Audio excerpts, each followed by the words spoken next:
Bonjour Laurie, Bonjour Stéphane. voilà, j'espère que tu vas bien. Oui, ça va très bien, je te remercie. Bon, donc je rappelle pour nos auditeurs, ceux qui nous regardent, que tu es herboriste à Génissieux, c'est ça? Oui, conseillère herboriste. Voilà.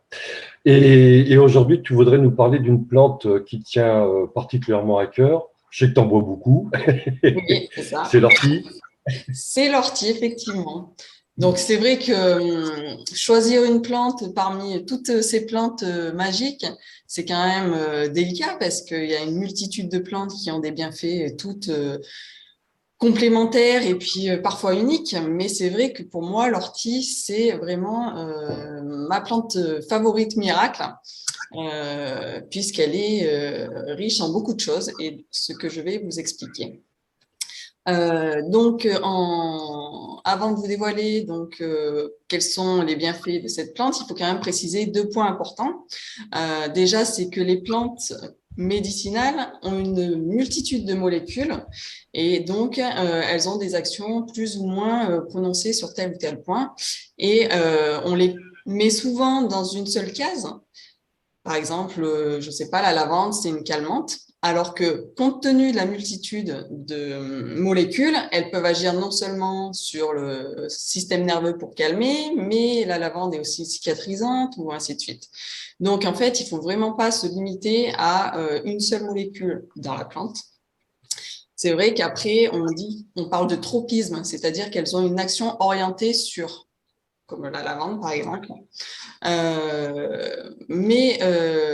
Ça, c'est la première partie. Donc, pas se limiter à une seule molécule.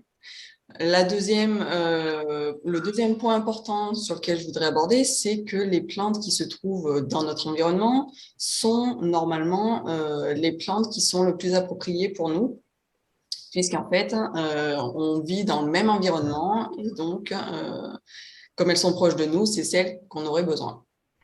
Donc, du coup, tu conseilles plutôt de consommer des plantes qu'on poussait sur notre sol.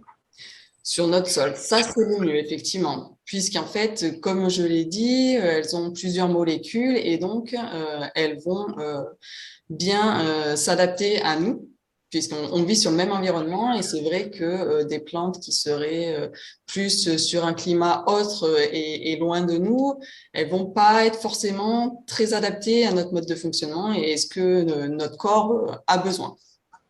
Hmm. Donc, l'ortie, c'est une plante qui est très courante. On la trouve de partout. Euh, Même presque envahissante. voilà, elle est envahissante. C'est une plante qu'on n'aime pas trop quand on est enfant, parce qu'en général, et ben voilà, hein, on sait tous qu'est-ce que c'est l'ortie, hein. Ça, c'est une plante qui est facilement reconnaissable en plus.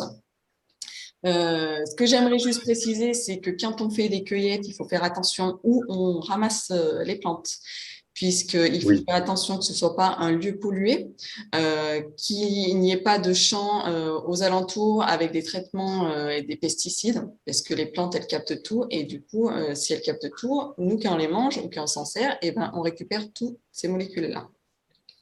Donc ça, c'était vraiment un principe de précaution. Je vais faire une petite aparté, mais l'ortie, ça c'est pour vous montrer quel est l'impact de l'ortie. L'ortie est utilisée aussi au jardin, puisqu'en fait on fait du purin d'ortie, et ce purin d'ortie, on l'utilise pour fertiliser les plantes, donc nourrir la plante pour qu'elle puisse développer le potager ou même les fleurs, hein. Donc C'est déjà, bourré d'azote. voilà. Donc déjà, rien que de voir que le purin d'ortie agit sur le monde végétal, ça montre quand même la puissance de la plante. Et du coup, ça peut montrer effectivement que nous aussi, ça va avoir une très bonne action. Donc ça, c'était pour la petite parenthèse. L'ortie, c'est une plante qui est utilisée depuis le Moyen Âge, puisque c'était une panacée et que c'était le remède pour tout. Alors, l'ortie, on peut l'utiliser en infusion, chose que j'adore faire. Donc, moi, j'utilise principalement les feuilles d'ortie, même si la racine est utilisée, mais là, ce sera plus pour tout ce qui est phénomène et symptômes prostate. Donc, la feuille d'ortie en infusion, c'est très simple à réaliser. Il suffit simplement de cueillir des orties ou si on n'a pas la possibilité de les cueillir, d'acheter des orties sèches. Cette ortie en infusion, elle va apporter plusieurs choses.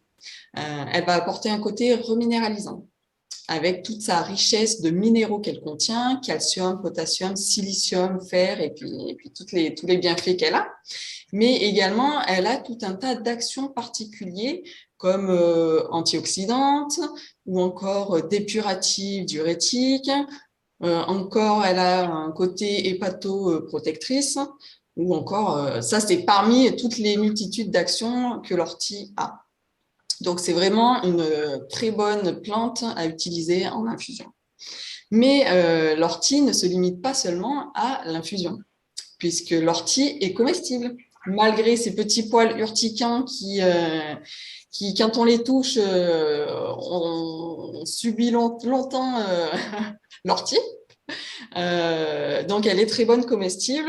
On peut l'utiliser crue, cuite. Alors, crue, il faut faire quand même attention. On peut l'utiliser en salade, mais avant de la manger, comme elle a des poils urticains, il faut casser ces poils urticains. Donc, simplement, on la met dans un torchon après l'avoir rincée.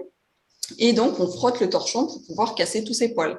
Parce que, petit retour d'expérience, j'ai déjà mangé de l'ortie en salade et j'avais pas trop cassé les poils urticants, sauf que ça m'a piqué le palais.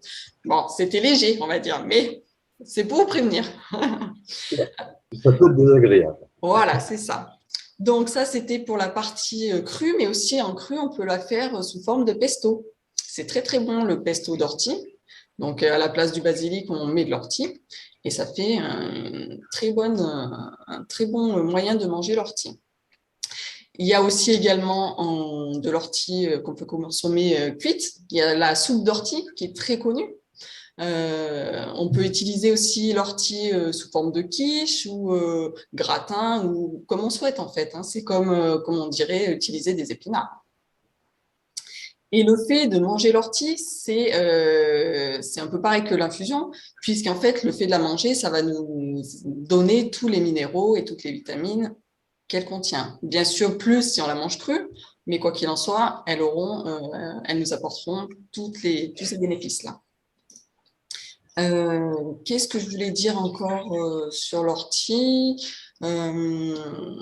Après, voilà, c'est à tester vraiment.